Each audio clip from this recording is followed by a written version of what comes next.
Okay, hey Chesapeake, it's Tina Clark. Today I am here at Deep Creek Middle School with the much-loved band teacher, Mr. Lynn Hunt. Thank you, Mr. Hunt, for being here today. It's my pleasure. For a chat. I know you're super busy. Just got out of a meeting. You're ready to get home, so I want to thank you. Let's finish up grades first. Oh, you have to do that. You got to do your homework before you get to go home, just like the students. So how long have you been teaching band?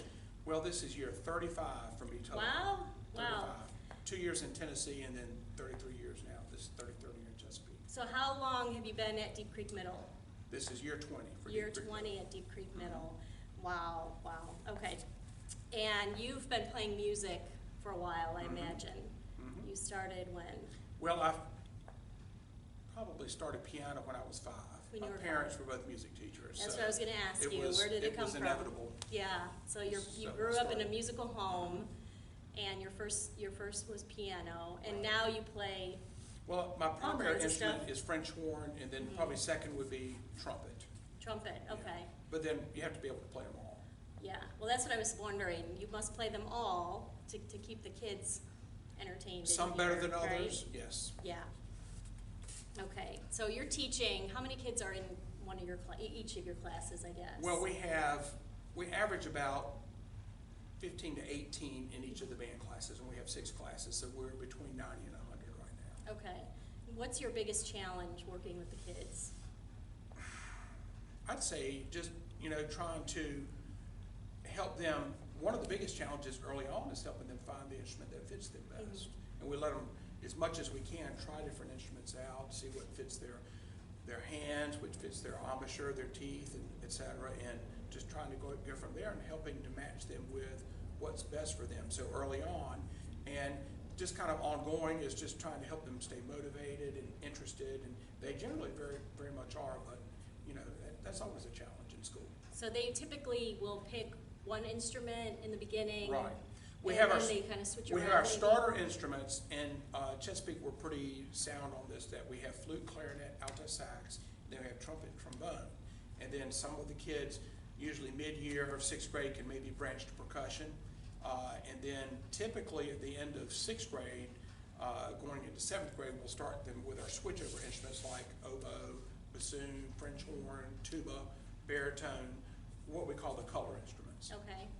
So how do you keep them motivated and encourage them once they get going and the excitement kind of wears off a little bit, I guess, and they have to practice? Well, that's right. So We challenge them with tough music, things that they have to raise their game, and they step up to the plate, so to speak, and get to the next level. So,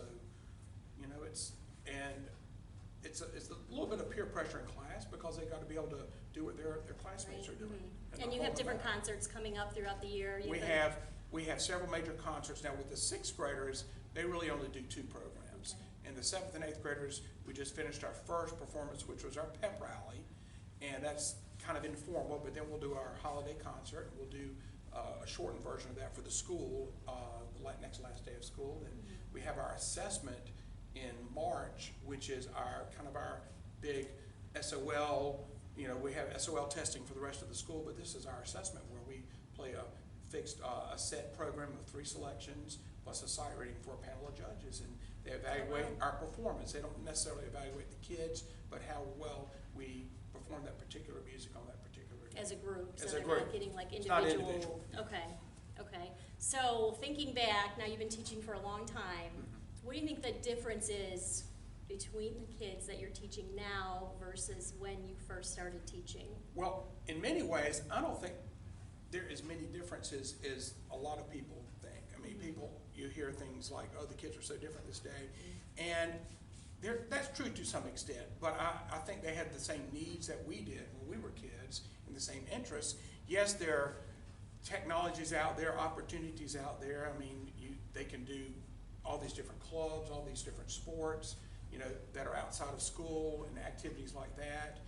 There's a real focus on academics, which there should be, and so trying to find that balance. But one of the things that music does is it just gives them a change of pace. It helps them in ways with thinking and problem solving that they don't get maybe in their math class or their science class or their history or English. And so it's a challenge that way. So that's one thing that has kind of stayed the same. Technology has thrown some wrenches into it, but there's a lot of really great positives about technology that we can utilize in band. So the behavior hasn't gone down the way everybody kind of says, Well, oh, these not- people didn't, the kids I didn't don't know, but behave like this. I think a lot of that's our perspective too, Mhm. because I know I used to think, well, I was perfect. Well, I wasn't perfect in sixth You were. grade.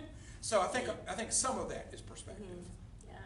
So what do you think, what would you say inspires you to continue to teach Well, after all just, these years? I think one of the most inspiring things that I see every year, and well, daily, but especially every year, is when those sixth graders, especially, they pick up that instrument, they can get that first sound, and they get those fingers in the right spot, and they get that first D or C or F, whatever the note is, and that just their look on their face, I made that sound, that's what it's supposed to sound like. Yeah, I've seen that at home with my Yeah. own daughter. Yes. And I was worried because I had a brother that played saxophone, and I just remember, oh my gosh, make him Right. stop. And so when they finally start playing something you recognize, it's exciting Yes. for us too, you It know? is. It It's is. exciting for us, yeah. So what do you think are the best qualities of our school, of Deep Creek Middle School?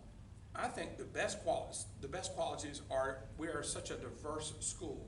We come from so many different neighborhoods, and we're kind of blended with different backgrounds, of course, with the military aspect around here, that brings so many different folks in. I think that's a real positive. And then there's some turnover with that, which is good and bad, but I think it also, we have so many different folks from different communities again, and parents with different backgrounds, different cultures, and I think Deep Creek Middle School kind of looks like the population of Chesapeake. It's, you look around the school, that's what Chesapeake looks like. It is, yep, yeah. So what are some positive changes that you've seen in the school over the past years? Well, I think one of the positive changes is just a continued support in music from administration, from our school board, and we're very fortunate to have such a strong program here in the city of Chesapeake in all of our schools, and just a continuation of top-notch teachers coming in. I think that's a good change. I've seen, one of the changes here that I've seen is when we did our rezoning a couple of years ago, that brought so many new faces in terms of the students, but it did with teachers too. And I think that's a real positive, those changes that we see there. Well, I see a lot of the parents, obviously, and I've just heard nothing but great things about the teachers. Everybody loves the teachers and Well, the staff. that's encouraging, even and it's nice to have great that to pat hear. on the back. It is. So my last question is for you, and I Okay. have some answers for you too.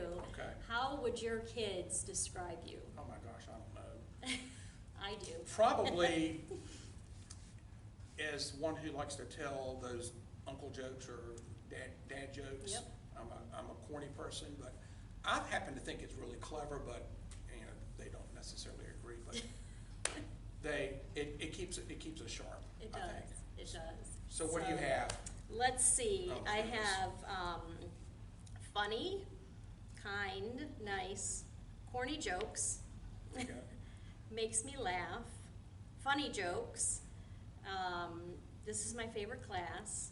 He makes me want to be a good player. I like him so much. He's awesome. He's my favorite teacher. He makes me laugh every day. Well, And that's this is good. from several different students, not That's just great. my own. Not just your own. Not just my own, but Okay. my own is the reason I'm here, because Right. I'm trying to go out and have, interview the best of the best in Chesapeake. And I have a website that is just what I like to consider my warm and fuzzy for Chesapeake. Everything that's great, why we want to live here, why we want to raise our children here. And Great. just, my daughter talks about you so much, and I was like, I want to interview that man.